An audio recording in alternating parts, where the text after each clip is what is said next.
Welcome to the deep dive. Today, we're tackling hypnosis. Hmm. It's a subject that, well, it often sparks curiosity, maybe even a bit of skepticism, right? Definitely. Mostly because of how it's shown in movies or on stage. Exactly.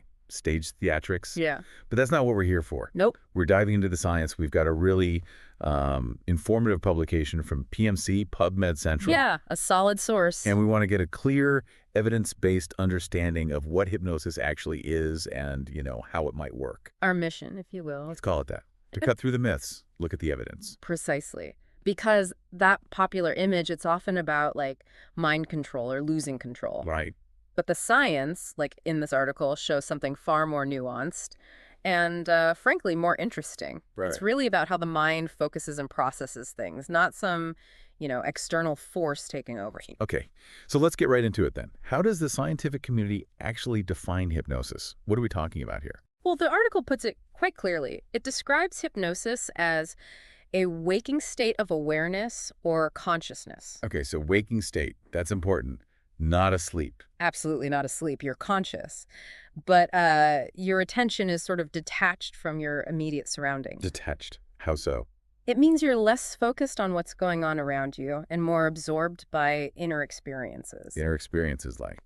Feelings, thoughts, cognition, imagery, that kind of thing. Your focus shifts dramatically inward. Ah, okay. I think I get that. Like those moments when you're just so deep in thought, you barely notice anything else. That kind of direction, that intense focus, like being completely lost in a really complex problem or maybe a vivid daydream. Right, right. So how do you get there in a Yeah, formal sense? Good question. The article talks about hypnotic induction. It's basically a process. Okay. It involves guiding someone to focus their attention and really engage their imagination. Imaginative engagement. Yeah, and the interesting part is when you're in that state, the imagined stuff can start to feel remarkably real. Wow, okay. That imagine becoming real. That sounds like the core of it. It really is. It's about tapping into that natural ability we all have to focus inward and then layering in suggestions. Suggestions, so like commands. Not quite commands. Think of suggestion more like verbal cues or guided imagery. They act as a kind of framework within that focused state. A framework. Yeah, the clinician or therapist and the person in hypnosis are, in a way, co-creating a mental landscape. Co-creating. I like that. And in that landscape, the suggestions can resonate much more deeply. It's less about being told what to feel or do. And more about? More about your mind becoming really receptive to exploring possibilities within that inner focus. It opens doors. That makes sense. Co-creating definitely shifts the perspective away from something being done to someone. It sounds more active. It is. Active participation is key. And, thinking about those everyday moments again. Yeah, the article makes that connection really well. Formal hypnosis isn't totally separate from common experiences. Like what? Give me some examples. Okay, well, think about getting completely lost in a fantastic book, totally absorbed. Oh, yeah, definitely. Hours can fly by. Or driving a familiar route. Sometimes you arrive and barely remember the actual drive. Happens all the time. Scary sometimes. It's that automatic pilot state. Even things like prayer or deep meditation or getting really into creative work. Like painting or writing. Exactly. Those can all induce similar states. You've got that focused attention and you're less aware of your immediate surroundings. There's a whole spectrum of awareness. So it's not this totally alien state we only stumble into. It's more like a dial for our awareness, shifting between outside and inside. That's a great way to put it. A dial. Yeah. And hypnosis is just a more intentional, maybe more directed way to tune that dial inwards for a specific purpose. Okay, for a purpose. Right. Which brings us to a really crucial point you mentioned from the article. Yes, that hypnosis itself isn't the therapy. Right. It facilitates therapy. Exactly. It's a tool, a powerful one, but still a tool. The article had an analogy, didn't it? It did, a very clear one. Think of hypnosis like a syringe. Okay. The syringe isn't the medicine itself, right? But it's the way you deliver the medicine effectively. Got it. So hypnosis helps deliver the therapeutic ideas or interventions more effectively. Precisely. It amplifies the impact. The focused state allows for maybe deeper processing or acceptance of those therapeutic suggestions. So it's not the hypnosis doing the healing, but the focused mind responding better to the healing ideas. You've got it. And the article stresses, it doesn't make the impossible happen. Right. No magic wands. No magic wands, but it helps people tap into their own potential, believe in possibilities, experience them more vividly. It strengthens that mind-body connection. And using these focused states for well-being. Yeah. That's not new, is it? The article touches on the history. Not new at all. People have used states like this for healing for, well, ages. But there's also been skepticism. Oh, definitely. The article acknowledges that, especially in the medical world. A lot of that comes from how it's used in entertainment. The stage shows again, making people cluck like chickens. Yeah, that image. And the media often emphasizes mystery or loss of control, which isn't accurate for clinical hypnosis. So stage hypnosis versus clinical. Very different contexts. Very different. Stage hypnosis relies on willing participants, often highly suggestible ones, in an entertainment setting. Clinical hypnosis is a collaborative therapeutic process. Good distinction. Thankfully, the article points out that neuroscience is really starting to help. How so? Well, advances in brain imaging are beginning to show us what's actually happening in the brain during hypnosis. Ah, the biological basis. Exactly, and that's giving it more scientific credibility, especially for things like managing anxiety and pain, where the evidence is growing. So we can actually see changes in the brain. We can. The research discussed shows that subjective responses, what people feel or experience under hypnosis, are linked to real changes in brain activity. And the relevant parts of the brain. Yes, exactly. For instance, if someone in hypnosis is asked to imagine seeing a color, the visual processing areas of their brain show activity, similar to if they were actually seeing it. Wow. Same for imagining sounds or even mentally rehearsing a physical activity. The motor areas might light up. That's fascinating. The brain responds to the imagined experience. It does. And perhaps most strikingly, the article highlights a study on pain. Pain. What did it find? It found that the network of brain regions that process pain, sometimes called the pain matrix, showed overlapping activation. When? Whether the pain was actually physically induced or if it was just suggested under hypnosis. No way. So the brain reacted similarly to suggested pain as it did to real physical pain. In key areas, yes. It really underscores how powerful that internal focus and suggestion can be in shaping our actual experience. That has huge implications, especially clinically. Absolutely. The article talks about anxiety, for example. Yeah. How could it help there? Well, anxiety often involves, the imagination running wild with negative scenarios, right? Catastrophizing. Definitely. It feeds on itself.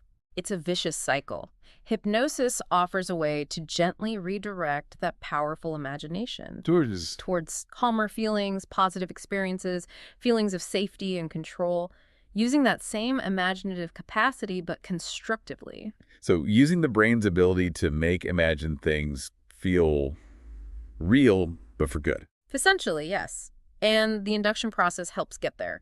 We mentioned focused attention. Right. How is that focus guided? Lots of ways. The article mentions visual focus, like on a candle flame or even just a spot on the wall. Okay. Or auditory focus, listening to calming music, chanting, or just the clinician's voice. Kinesthetic methods, too, like progressive muscle relaxation, tuning into bodily sensation. Relaxing different muscle groups. Yeah. Or it can be purely imagination-based, like vividly recalling a peaceful memory or creating a calm scene, daydreaming with purpose almost. So lots of tools in the toolbox for induction. A whole range. And another valuable point the article makes is that these principles aren't just for formal sessions. How do you mean? Well, even in just a normal conversation, the way you use language, how you direct someone's focus, it can incorporate hypnotic principles subtly to be more helpful. Interesting, like therapeutic communication. Kind of, yes. And importantly, teaching people self-hypnosis techniques. So they can do it themselves. Exactly. It empowers them to use that focused state, imagery, and suggestion independently for stress, for pain, for goals. That sounds incredibly useful. Yeah. And probably cost-effective. Very much so. The article actually cites research on this. Oh, yeah. With breast cancer patients, I believe. A brief hypnotic intervention helped manage post-surgical side effects. Well, and it not only improved how the patients felt, but it also led to a measurable reduction in overall medical costs. Fewer follow-up drugs, maybe less time needed in care. that's significant. Better outcomes and lower costs. It really highlights the practical value. And the article notes that mind-body approaches like hypnosis are getting more traction in areas like palliative care, too. Holistic support. It really seems the evidence base is solidifying. Okay. Now, something else mentioned was hypnotizability. What's that about? Right, hypnotizability. It basically refers to how responsive someone is to hypnotic suggestions, how easily they experience those hypnotic phenomena we talked about. Is this something you learn? Research suggests it's more like a stable trait, possibly with a genetic component even. Okay. And how does it vary? It's typically distributed like a bell curve in the population, Meaning? meaning some people are highly responsive, highly hypnotizable. Most people fall somewhere in the middle, moderately responsive, and some are less responsive. And research often focuses on the high responders. Understandably, yes, especially in lab settings. Their responses are clearer, easier to study. So what if you're one of the people who isn't highly hypnotizable? Does that mean hypnosis can't help you? Not at all. And the article makes this really important point. Even if someone doesn't go into a very deep hypnotic state, the underlying principles using focused attention, therapeutic language, suggestion, imagery can still be incredibly valuable clinically. So the therapist adapts the approach. Exactly. A good practitioner works with the individual's capacity. It's not about being good or bad at it. It's about using the tools appropriately. That's good to know. Now, what about challenges? The article mentioned funding issues for research. Yeah, that's a reality. One factor mentioned is the World Health Organization classifying hypnosis as a complementary therapy. And that makes it harder to get funding. It can. Sometimes mainstream funding bodies might prioritize research into things seen as more conventional medical treatments. Even with the growing evidence for hypnosis. Even then, it can create a bit of a catch-22 situation. How so? Well, you need more large-scale, rigorous studies to further solidify its standing, but getting funding for those big studies can be tougher because of its current classification or perception. Tricky. And what about training standards in the UK, for example? Right. The article points out there isn't a single central government body regulating hypnosis training in the UK. So quality could vary. Potentially, yes, Yeah. depending on the training provider.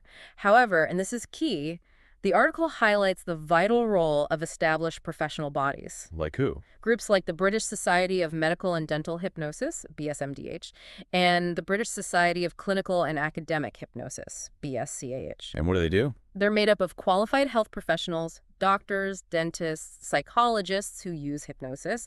They offer properly accredited training, set high standards, and really promote evidence-based practice. So they kind of self-regulate the professional standard. In effect, yes. They ensure quality and ethical practice among healthcare professionals using hypnosis. They also connect with similar groups internationally. That's important for maintaining quality. Definitely. And the article finishes by sort of emphasizing the need for more practice-based evidence. Meaning data from real-world clinics. Exactly. Collecting data on how hypnosis is actually working for patients day to day, not just in controlled labs.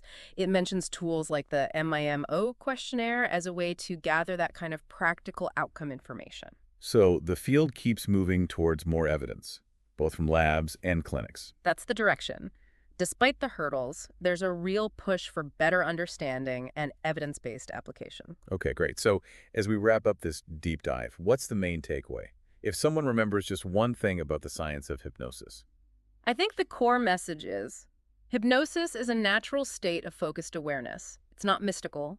It's increasingly understood scientifically, and it has real therapeutic potential. Especially for things like anxiety and pain. Especially, but not only for those. It's essentially a tool, a way to harness our own inner focus and the power of suggestion for positive change. It's far removed from the myths. That really clears things up. It's definitely more grounded in psychology and neuroscience than many people probably think. Absolutely. And maybe a final thought for our listeners. Go for it. Consider those times you naturally experience that intense inner focus, getting lost in a task, daydreaming productively. What if you could intentionally cultivate and direct that ability more often? Use that innate skill consciously. Yeah. To manage challenges better, maybe achieve goals, enhance well-being. It's a potential we all have, really. Definitely food for thought. This has been incredibly insightful. Thanks for breaking down the science for us. My pleasure. And if you, our listeners, found this exploration into hypnosis useful, please do click like and subscribe to the Unlock Your Mind channel.